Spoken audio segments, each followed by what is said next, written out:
rëndësishme për momentin. Po sikur të marri çmimin Nobel në letërsi ky çati që thoni ju. Atëherë, për momentin, prandaj jemi në këtë lloj situate që nuk e ke të rregulluar akoma se kush do të jetë mjeti me cilin të gjithë pranohet që do të identifikohet një tekst me inteligjencë artificiale. Në momentin që shkruan Për momentin ne ka rregulluar, përfshirë këtu edhe doktoraturat, përfshirë këtu edhe librat e tjera me radhë. Pra, situata aktuale është një situatë që kush mori, më nuk do ketë abuzim.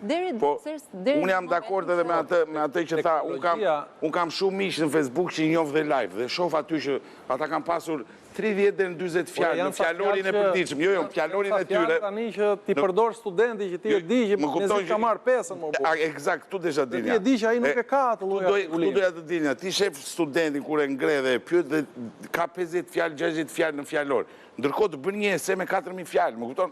Shikon, i nderuar. Për shembull, asnjëherë nëse nuk e kam parë duke përdorur telefon, nuk mundet që ta akuzoj që është gjeneruar me inteligjencë artificiale. Thjesht toj ma thuaj atë që ke shkruar. Po, kjo po. Por ama, kur unë e marrë dhe lexoj, nuk mundem ligjërisht të them që e ke bërë me inteligjencë artificiale. Jam shumë dakord, po në momentin që ne flasim bashkë, ti e shef kapacitetin e tjetrit e di që nuk i kalon 60 fjalë, 70 fjalë. Kurse kur flet me inteligencë, ti thua kush e ka shkruar. Në aspektin social, edhe tek puna jote, duhet të kuptojmë një gjë. Teknologjia bën që disa vende pune jo të humbasin, po të transformohen. Banë mend ti para se ti e ke moshën, njëri një kohë ka qenë profesioni daktilografist.